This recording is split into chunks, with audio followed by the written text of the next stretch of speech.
Bonjour et bienvenue sur le podcast Explore Japon. Le podcast qui explore le Japon sous toutes ses coutures. Des conseils voyage, de la culture ou bien de la vie de tous les jours en passant aussi par l'apprentissage du japonais.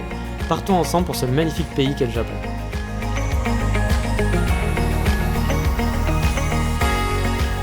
Bonjour à tous, aujourd'hui on repart dans la thématique découverte de lieux au Japon et on part pour le Kansai, donc la région de Kyoto et Osaka. Et on va aller plus particulièrement se balader autour du lac Biwa, le plus grand lac du Japon. C'est parti! Alors voilà, souvent quand on voyage au Japon, ou même quand on habite au Japon, il y a un moment donné, on ira à Kyoto. C'est un peu un passage obligé. Puis bien entendu, si on est à Kyoto, on va essayer d'aller à Osaka, à Kobe, voire à Nara, parce que c'est proche, c'est facile d'accès et que c'est joli. Voilà, il y a plein de choses à faire là-bas. Alors bien sûr, je ne vous dirai pas de faire l'impasse sur ces lieux-là, mais parfois on a le temps d'explorer plus, on va rester plus longtemps sur Kyoto, et on a du temps pour aller voir un petit peu plus loin. Ou alors, lors d'un deuxième voyage, on va avoir envie de pousser l'exploration plus loin. Et franchement, le lac Biwa est parfait pour ça. C'est seulement à 10 minutes de train de Kyoto. Vous vous rendez compte, 10 minutes de train. C'est encore plus près que d'aller à Osaka pour le coup.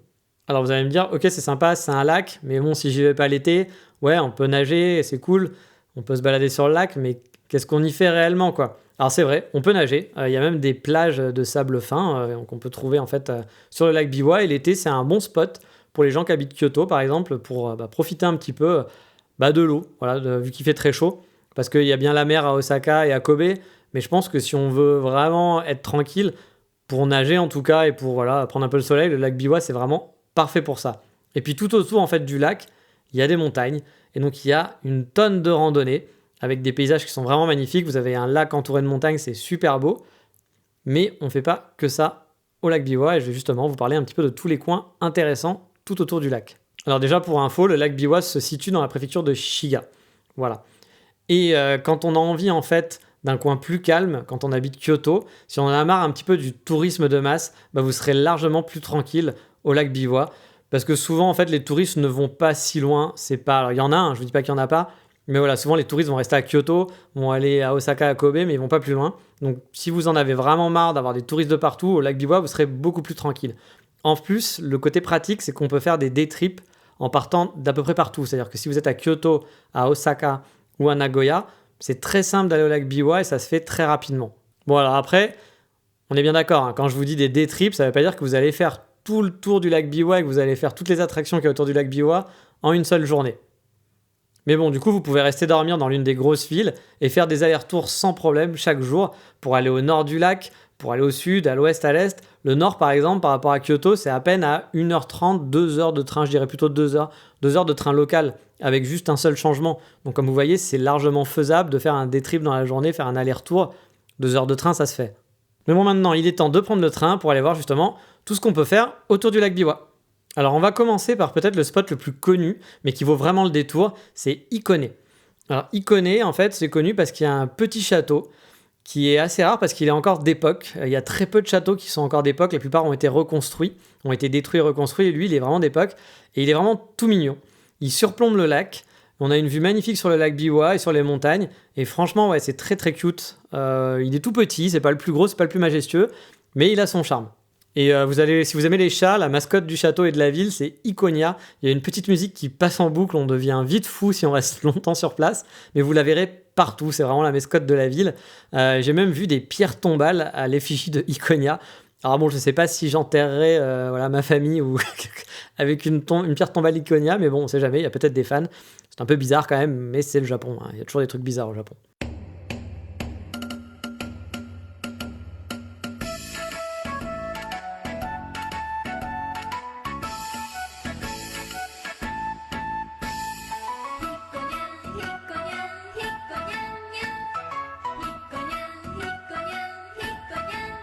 Et franchement, Hikone, moi j'adore pendant la période des sakura. C'est un de mes spots préférés, car dans le parc du château, il y a énormément de sublimes cerisiers en fleurs, avec la vue des douves qui l'entourent. C'est vraiment magnifique. Moi, c'est vraiment un de mes endroits préférés où j'adore flâner pendant la période des sakura. Et en plus, il n'y a pas trop de monde.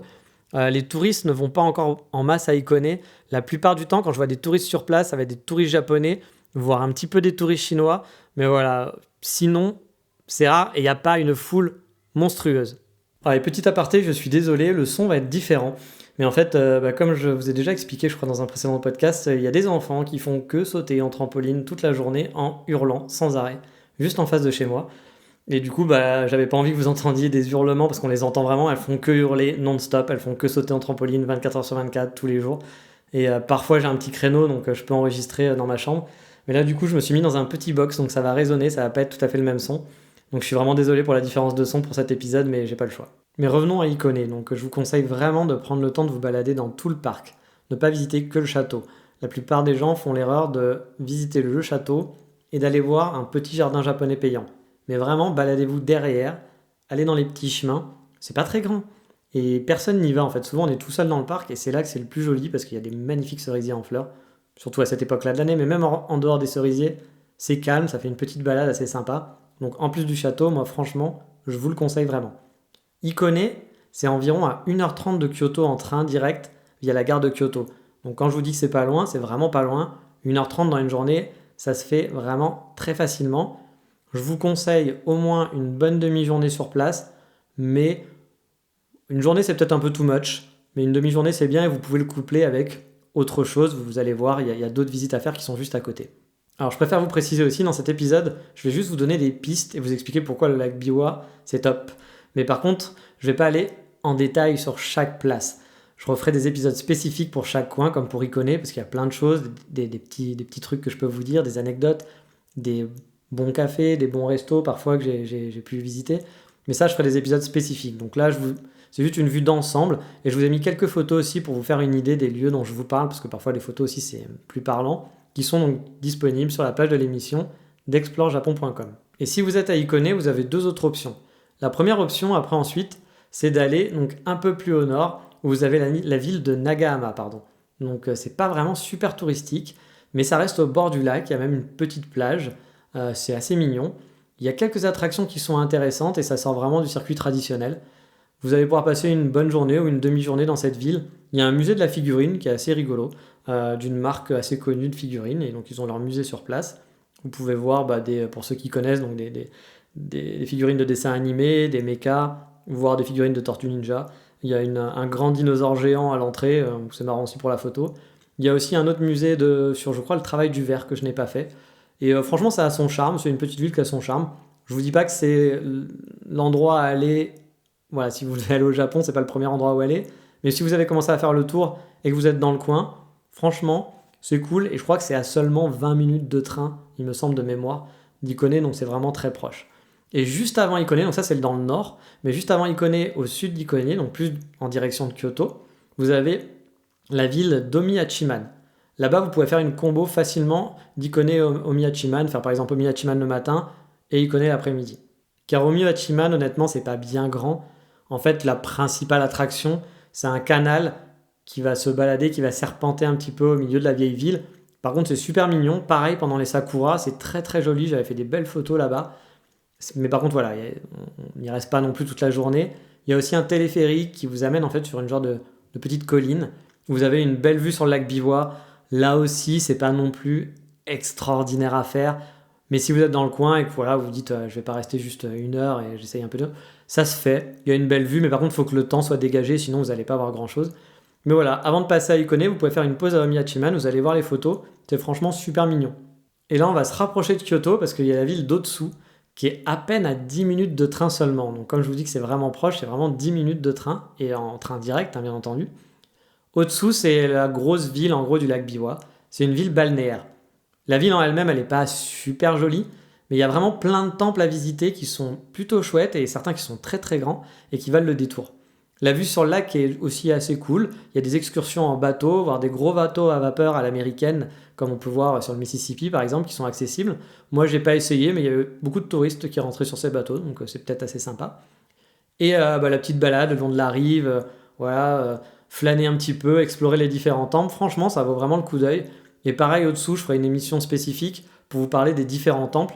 Par exemple, pour les fans de manga, s'il y en a certains qui m'écoutent et qui connaissent le manga Shiagafuru, il y a un des temples qui est très connu dans ce manga, qui est à Otsu et qu'on peut visiter, et on revoit exactement ce qu'on voit dans le manga ou dans l'animé. Et c'est assez joli. Voilà. Moi, j'ai beaucoup aimé les visites de temples. Je suis pas très très temple en général. j'aime bien de temps en temps, mais au bout d'un moment, quand vous en avez vu plein, je vais pas dire que c'est toujours pareil, parce que ce ne serait pas vrai, mais on se lasse un peu forcément. C'est comme si vous alliez visiter toutes les églises de France, au bout d'un moment, voilà, il y en a qui sont jolies, puis il y en a, bon, vous allez dire, je commence à les avoir vues, je commence à avoir compris le concept. Mais là, au-dessous, vraiment, il y a vraiment un charme.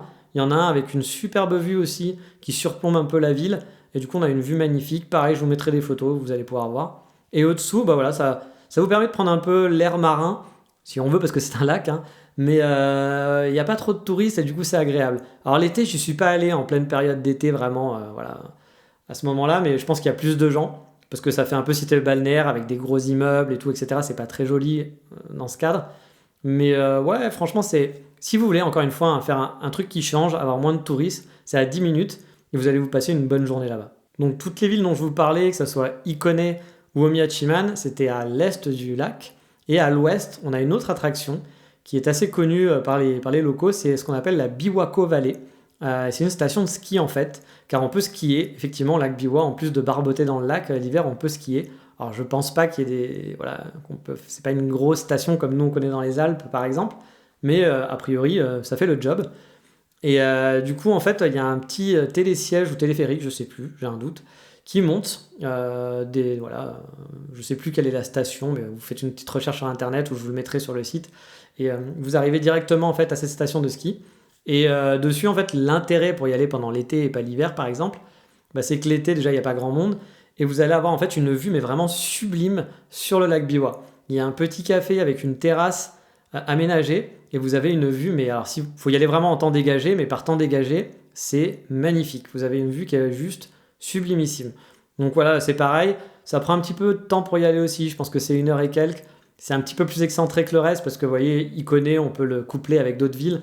Là, si vous allez de ce côté-là, vous aurez peut-être moins de grosses attractions. Mais pareil, si vous avez l'occasion, vous ne savez pas trop quoi faire à Kyoto, vous voulez un peu changer, c'est une bonne petite balade à faire. Et peut-être que parmi vous, il y a des gens qui n'ont pas envie d'aller trop loin, vraiment, genre une demi-heure de train, c'est déjà beaucoup, ou qui sont peut-être des phobiques de lacs. Voilà, je ne sais pas si ça existe, mais il y a peut-être des gens qui sont phobiques des lacs. Et vous pouvez profiter quand même de ce côté lac Biwa, mais qui n'est pas vraiment le lac Biwa. Ça va être entre Kyoto et Otsu. Et c'est un de mes coins qui est préféré à Kyoto, j'adorais me balader là-bas. Et pourquoi j'en parle dans un podcast sur le lac Biwa alors que ce n'est pas sur le lac Biwa? Parce qu'en fait c'est le canal du lac Biwa tout simplement. C'est un canal qui rejoint le lac et qui passe par Kyoto. Et franchement c'était vraiment un de mes coins préférés. Pour y aller c'est super simple. Il suffit en fait même, on peut y aller en métro. Voilà, avec le métro de Kyoto, on peut soit y aller en métro ou en train. En fait le train est plus simple suivant où vous habitez, mais le train est plus simple. Mais je vous conseillerais de commencer par le métro et de récupérer le train ensuite. Donc pour prendre le métro, vous allez sortir à la station Misasagi, je crois, de mémoire Misasagi. Je n'y allais pas souvent dans la station, je ne me rappelle pas du nom, il me semble que c'est ça. Et c'est à l'est de la ville. Et une fois que vous sortez de la station, vous prenez un Google Maps, vous repérez le début du canal, hop, il y a, 5 minutes de marche avant d'arriver sur le petit canal, et après vous allez adorer. Moi, mon conseil, c'est d'y aller l'automne. Parce que pendant les Momiji, c'est sublimissime. Alors pendant les Sakura aussi, je sais que c'est joli, mais je ne l'ai pas fait pendant les Sakura. Mais vraiment pendant l'automne, avec les Momiji, avec les feuilles rouges et autres, c'est juste waouh, on en a plein les yeux. Et cette petite balade, en fait, vous allez juste suivre le long du canal.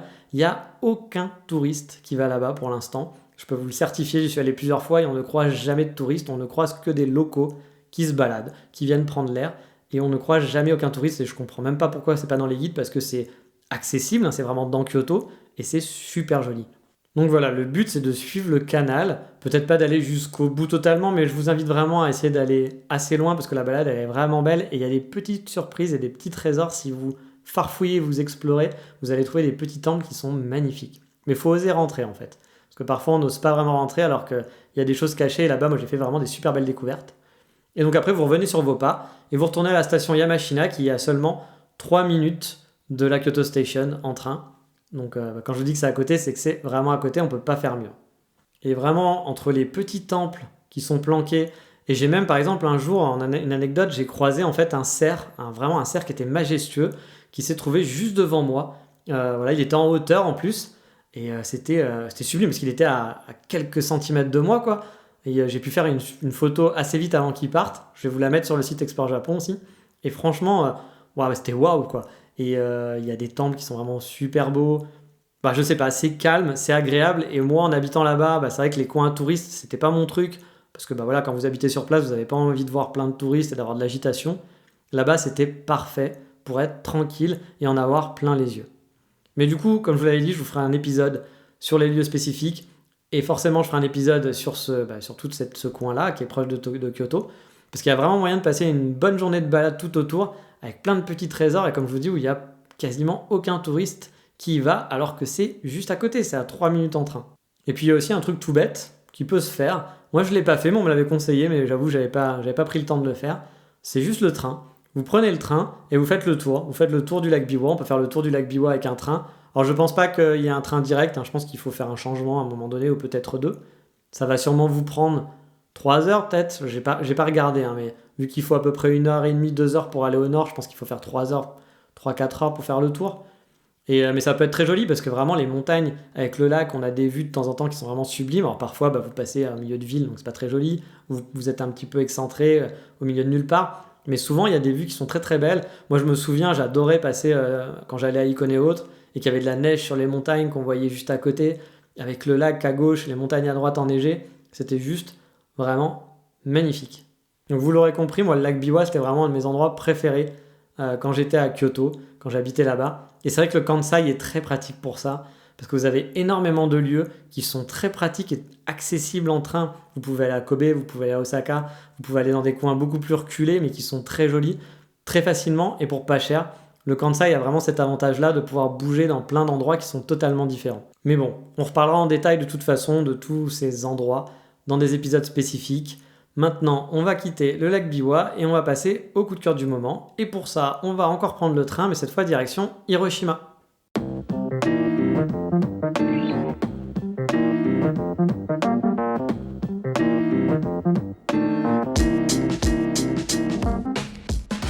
Car oui, le coup de cœur du moment vit à Hiroshima depuis quelques années. Il s'agit de Jude, et plutôt de son blog Jude à Hiroshima. Comme d'habitude, vous trouverez le lien dans la description de l'émission et sur le site explorejapon.com, et je vous mettrai aussi sur le site explorejapon.com ses réseaux sociaux, parce qu'elle a un compte Instagram, un compte Twitter, et là-dessus aussi elle poste des trucs très intéressants. Alors Jude, c'est une fille qui habite donc à Hiroshima, comme le nom de son blog l'indique. Je la connais pas personnellement, j'ai juste eu l'occasion d'échanger de temps en temps sur les réseaux sociaux avec elle. Mais bon, si vous êtes passionné du Japon, et a priori c'est le cas, sinon je ne sais pas ce que vous faites ici, ou alors vous êtes un fan de ma personne, c'est un peu bizarre dans ce cas-là, mais ça devrait vraiment vous intéresser. Alors pourquoi, vous allez me dire, parce que des sites sur le Japon et des blogs sur le Japon, il y en a plein.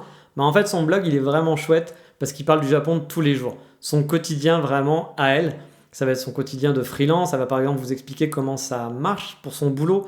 Elle ne va pas vous donner des conseils pratiques comme on peut voir sur tous les sites. Elle va juste vous parler de sa vie. Et souvent, c'est plus intéressant d'avoir quelqu'un qui vous raconte son expérience que des gens qui vont vous expliquer, vous dire comment il faut faire ci, comment il faut faire ça, alors que la plupart du temps, en plus, les sites qui font ça n'habitent même pas au Japon et habitent en France. Et puis souvent, sur les sites fans de Japon ou qui parlent de Japon, on va vous donner des conseils voyage, on va vous dire les gros trucs qu'on dit toujours, que moi aussi, je raconte dans ce podcast. Mais là, du coup, on rentre vraiment dans le quotidien de quelqu'un et on voit vraiment les expériences qu'elle a pu vivre au jour le jour. Et c'est ça qui est vraiment passionnant. C'est bien écrit et vraiment, comme je vous dis, on rentre dans le quotidien, on apprend sur son travail. Elle s'est lancée en tant que freelance, on a découvert comment elle a pu se lancer en freelance, ses retours sur si c'était difficile, si c'était facile. On la voit évoluer avec ses amis, on apprend un peu plus à connaître les vrais Japonais. Ça permet vraiment d'appréhender plus en profondeur la vie au Japon, je trouve, et c'est vraiment bien fichu. Avant d'être en freelance, elle travaillait dans une agence de design, il me semble. Et si je dis pas de bêtises, elle s'occupait de la partie française de l'île de Miyajima, qui est donc la petite île touristique en face d'Hiroshima. Donc voilà, ça fait des années qu'elle vit là-bas, elle connaît vraiment bien le Japon.